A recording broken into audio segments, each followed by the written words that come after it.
Bonjour. Ah oui, il y a des camarades de Tremblay Ah oui. Alors j'ai vu que c'était dans le journal.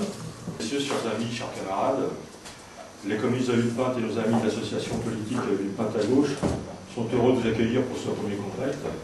Vous avez déjà rencontré nos camarades de Sevran à la Fête de l'Humanité, et donc on souhaite que de fructueuses rencontres se poursuivent pour faire vivre l'internationalisme. Alors que les médias dominants s'enflamment pour la commémoration de la chute du mur de Berlin, nous célébrons, nous, ici, une expérience socialiste qui a su résister à tous les murs que l'impérialisme états-unien a construits autour d'elle pendant près d'un demi-siècle. Mur de l'exclusion idéologique, avec l'interdiction faite à Cuba de siéger à l'Organisation des États d'Amérique, mur de l'embargo économique dont le peuple cubain a tant souffert. Ces murs de l'exclusion, vous les avez progressivement renversés, au moins en partie. Certes, les lois américaines qui interdisent aux entreprises de faire du commerce avec vous demeurent, mais vous êtes aujourd'hui pleinement réintégrés dans le concert des nations latino-américaines. Le camarade Fidel Castro a été accueilli dans pratiquement toutes les grandes capitales d'Amérique qui le boycottaient au moment de la guerre froide. Cuba est même devenu, sinon un modèle, du moins un partenaire important dont l'expérience sert à la réflexion collective pour tous vos alliés, membres de l'alternative bolivarienne pour les Amériques. Le Venezuela, le Honduras, le Nicaragua, la Bolivie, l'Équateur, Saint-Vincent et les Grenadines, et Antigua et Barbuda. Je sais que vous travaillez à la création d'une monnaie commune entre tous ces pays, monnaie dénommée le sucre, qui vous permettra d'échapper à la dictature du dollar, ce qui est une avancée que personne n'aurait pu imaginer il y a seulement 10 ans. Dans ce sens, d'échapper à la dictature du dollar, le Parti communiste français propose une monnaie commune mondiale. Plus globalement, Ricardo Petrella, figure du mouvement intermondialiste, vient de proposer une maison mondiale commune. Votre résistance au colonialisme espagnol, en 1898, puis au néocolonialisme américain, est un exemple pour les pays du tiers-monde.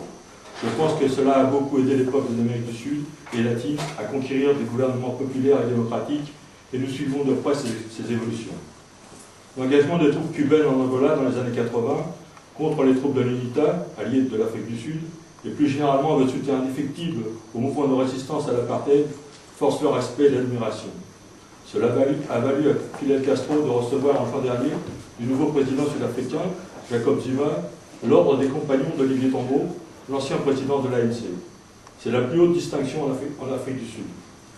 Nous saluons tous vos efforts au service de l'émancipation du tiers-monde et du non-alignement. Des efforts qui vous valent un soutien appuyé à l'Assemblée générale des Nations Unies, où les États-Unis sont toujours pratiquement les seuls à voter contre la condamnation de l'embargo qui vous frappe. Votre expérience dans le domaine de la solidarité sud-sud peut nous être précieuse et elle est aussi un modèle pour nos jeunes issus d'immigration qui souhaitent garder des racines avec leur pays d'origine en dépassant les clivages créés par l'impérialisme des pays du Nord. Dans un propos célèbre, Jaurès démontrait que le courage, c'est de chercher la vérité et de la dire. Je citerai une phrase de Fidel Castro qui rejoint cette exigence. On nous a fait épouser le mensonge, on nous a obligés à passer notre vie avec lui, et aujourd'hui, à cause de ça, on dirait que le monde s'effondre quand on entend la vérité. Cette phrase figure dans les conversations de Fidel Castro avec Frei Betto, moine dominicain et homme politique, sur la religion et notamment la théologie de la libération, d'une grande influence dans tout le continent sud-américain. Cuba est un pays qui ne colporte pas les nombreux mensonges de ce monde. Les mensonges qu'on nous achète chaque jour pour légitimer le pouvoir des élites du Nord ou pour justifier l'infâme choc des civilisations et les logiques de guerre. Cuba reste dans le camp de la vérité, de la résistance aux guerres, à l'exploitation. Bien sûr, on peut avoir des débats sur les meilleurs moyens de réaliser le socialisme, sans dérive bureaucratique et dans le respect de la démocratie. Mais il faut d'abord reconnaître les difficultés historiques auxquelles les uns et les autres sont soumis et saluer les efforts faits pour maintenir vivace et concret l'idéal révolutionnaire face à un monde capitaliste qui l'a vécu. C'est donc sur un hommage à votre lutte, à votre esprit de résistance, que je vais terminer cette brève intervention. Je vous renouvelle mes vœux de bienvenue à notre section de Villepinte en souhaitant longue vie à la révolution cubaine, longue vie à tous les mouvements socialistes révolutionnaires à travers le monde et longue vie à notre coopération dans un esprit de solidarité internationaliste.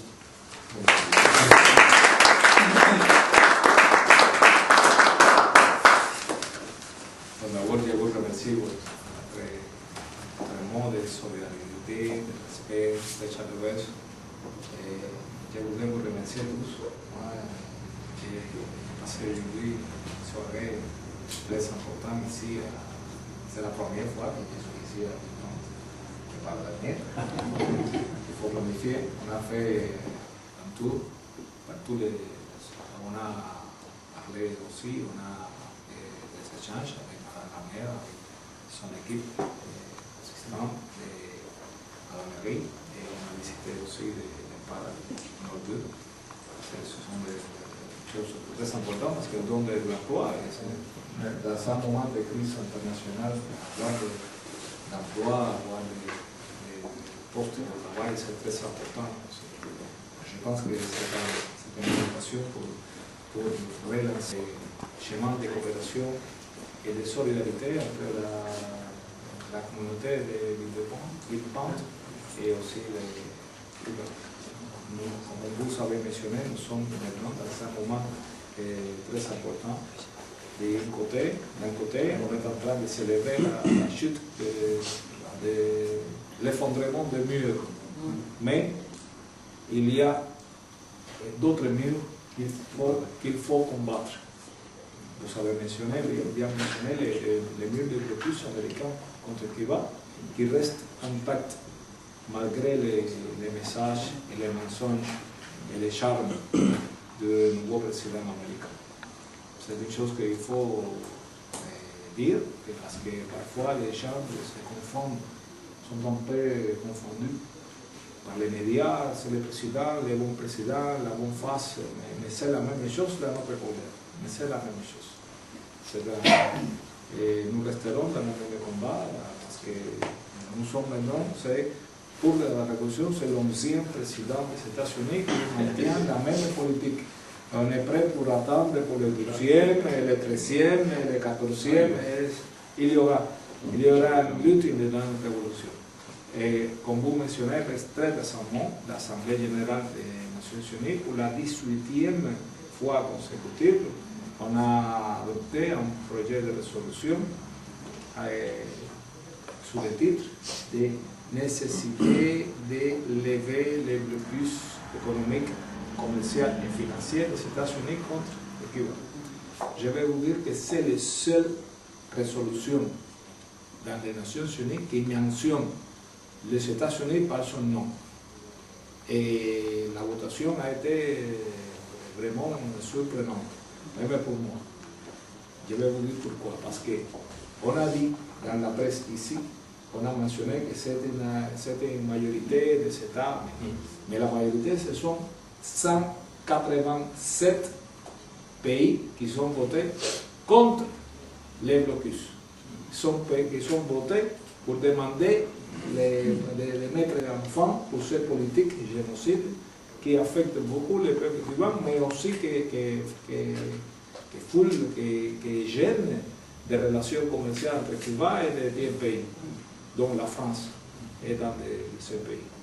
Et ce sont des lois qui sont d'un caractère extraterritorial qui affectent pas seulement le Cuba, mais affectent beaucoup de pays du monde aussi, beaucoup des autres pays. Il y a un sommet spécial pour la commémoration du 5e anniversaire de l'ALBA.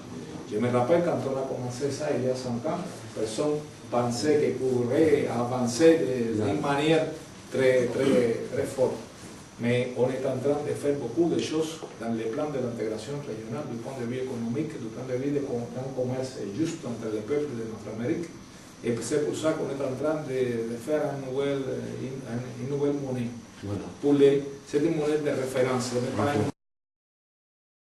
pour les mettre dans la poche. C'est pour avoir, c'est comme était les cubes ici à l'Union européenne.